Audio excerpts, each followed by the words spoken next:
Salary of owner manager, owner who is managing, खुद की administration कर रहा है, नोशनल है, एक्चुअली किसी को कुछ पेमेंट नहीं कर रहे, बट बंदा कहता है यार मैं यही काम किसी और के लिए करता, 4 लाख रुपीस पर एनम कमाता, 48 लाख रुपीस की मेरी सैलरी लेके चलो। Notional rent of own building, भैया मेरी अपनी जगह है, उसका किराए पे मैं दे देता, अगर हमें इस धंधे के लिए किराए पे लेनी पड़ती 10 लाख रुपए का किराया, ये लेके चलो खर्चों में। Notional depreciation on asset which is fully depreciated और which book value is nil, books of accounts में उसकी वैल्यू निल है, तो ये आपका डेप्रिशिएटेड है, कंप्लीटली डेप्रिशिएटेड है। सोचो, अभी तो मैंने खैर आईटी वाला एग्जांपल दे दिया था, टेक एन एग्जांपल, हमारी कोई प्लांट मशीनरी है, हमने वो प्लांट मशीनरी 10 साल थी लाइफ, 10 साल में पूरा डेप्रिशिएट कर दिया, और पूरा डेप्रिशिएट करने के बाद आज भी अभी जिंदा है और हमें उम्मीद है 2 साल और चल जाएगी। आज डब्ल्यूडीवी तो निल हो चुकी है, खत्म हो चुकी है, लेकिन आज अगर मैं उसको, अगर यही वाली प्लांट मशीनरी मार्केट से खरीदूं सेकेंड हैंड वाली और ठीक ठाक कंडीशन है, अभी 2 साल जिंदा रहेगी, तो ये कितने की मिलेगी? लेट्स टेक एन एग्जांपल, बंदा कहता है 1.5 लाख की मिलेगी। चल भाई 1.5 लाख को 2 साल में डिप्रिशिएट कर, ये depreciation on plant and machinery which is already fully depreciated, ये 75,000 रुपए 1 साल में, ये आपने जो है चार्ज कर देना है as a factory overhead. What are we talking about? We are talking about items included only in cost accounts. ये imputed cost, notional cost, as the case may be.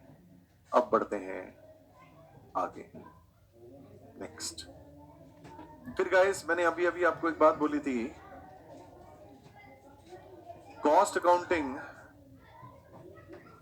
के principles mainly Institute of Cost Accountants of India बना रहा है, और financial accounting के principles जो हैं, एक तो लॉ बना रहा है, दूसरा अकाउंटिंग स्टैंडर्ड्स बना रहे हैं, जो कि institute of chartered accountants of India बना रहा है।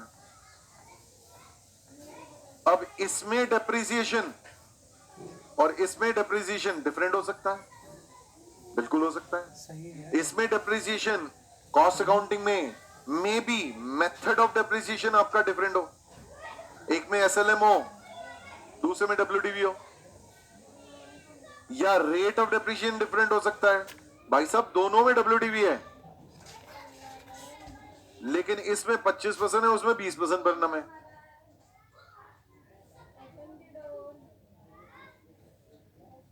तो accordingly what is the reason for differences? Now पहले शुरुआत से बताओ, what are the reasons for differences in cost accounting and financial accounting profit? Reason 1, purely financial expenses, ऐसे खर्चे जो सिर्फ फाइनेंशियल अकाउंट्स में चार्ज हो रहे हैं। कुछ एग्जांपल्स दो। Donations, loss by fire, loss by theft, goodwill written off, foreign exchange fluctuation loss, loss on sale of fixed asset या investments, fines and penalties, lawsuit, compensation payable, anything as the case में। बहुत बढ़िया। अच्छा, इसी तरीके से दूसरा था एप्रोप्रिएशन ऑफ प्रॉफिट्स, बताओ एग्जांपल्स, दो ही थे, डिविडेंड्स और transfer to any reserve, general reserve, debenture redemption reserve, capital redemption reserve, जो भी जहां भी जैसे भी ट्रांसफर किया हो, ये दो हो गए। अच्छा, फिर अगला बताओ। नहीं नहीं नहीं, पहले कॉस्ट वाला नहीं, पहले एक और तीसरा बताया था, purely financial incomes credited only in PNL account, बताओ। Profit on sale of fixed assets या इन्वेस्टमेंट्स, और foreign exchange fluctuation gain, lawsuit compensation receivable, share transfer fees, dividend income, lawsuit compensation हो गया, interest income, foreign exchange fluctuation gain, cash discount received, dividend income, interest income, rent income, all these things, foreign exchange fluctuation gain, share transfer fees. बहुत ही बढ़िया, शाबाश। और चौथा कौन सा बताया था? Purely cost expenses. ये कौन से होते हैं? नोशनल कॉस्ट या अपॉर्चुनिटी कॉस्ट या इंप्यूटेड कॉस्ट। एग्जांपल मैंने आपको 3 एग्जांपल्स दिए थे, बताओ। Notional rent on owned building of the proprietor, दूसरा notional salary of the proprietor who is the manager, number तीसरा notional depreciation on an asset which is fully depreciated, already depreciated. बहुत ही बढ़िया, शाबाश, वाह, क्या बात, क्या बात, क्या बात। Okay, let us proceed further. Let's talk about number 5. मैंने आपको बोला difference in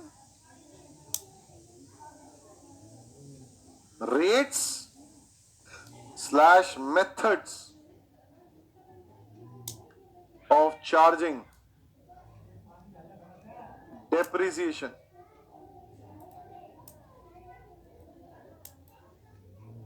Per annum. Difference in rates या methods of charging depreciation, जैसा भी है per annum. एक में भी जैसे मैंने आपको बोला, एक में SLM हो रहा है, दूसरे में WDV हो रहा है. लेट्स से दोनों में WDV हो रहा है. एक में 20% है, एक में 25% है, ऐसे करके. अगला छठा number. Please now this is an important area, और अब इंपॉर्टेंट एरिया मैं बता रहा हूं तो जल्दी आना baby please. This is an important area which will have a very strong impact. Please शांत हो जाओ. अब ऐसा है, मैं इसको लिंक कर रहा हूं ओवरहेड्स के चैप्टर से. जितना ओवरहेड्स का चैप्टर का इससे लिंक है, थोड़ा सा मैं यहां पे लिंक कर रहा हूं अभी. गाइस, कॉस्ट अकाउंट्स में जो हम लोग ओवरहेड्स चार्ज करते हैं ना, charging of overheads on the output, उस चीज को टर्मिनोलॉजी क्या यूज की जाती है? एब्जॉर्प्शन या रिकवरी ऑफ ओवरहेड्स.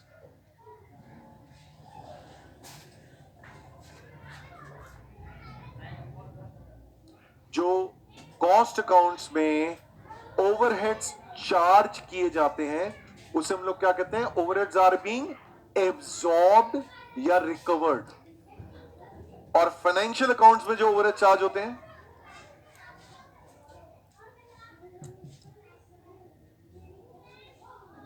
कौन से चार्ज होते हैं?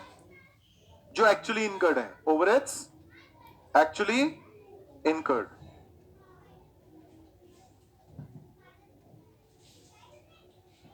पहले, इससे पहले कि मैं आगे बढ़ जाऊं, मैं इसकी गहराइयों में बढ़ूं, एक बार फिर पूछ लूं.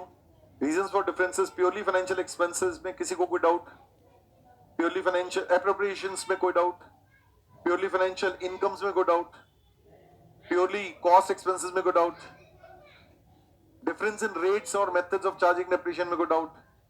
डिफरेंस हो सकता है क्योंकि दोनों के ऑब्जेक्टिव्स अलग अलग हैं. एक लॉ को फॉलो कर रहा है, एक अपने लिए इंटरनल मैनेजमेंट के हिसाब से चल रहा है. ठीक है, एक दुनिया को दिखाने के लिए चल रहा है. तो वहां पे वो लोग, पता है, फाइनेंशियल अकाउंट्स में जानबूझ के डेप्रिसिएशन कम चार्ज करते हैं कि प्रॉफिट ज्यादा दिखा सके दुनिया को.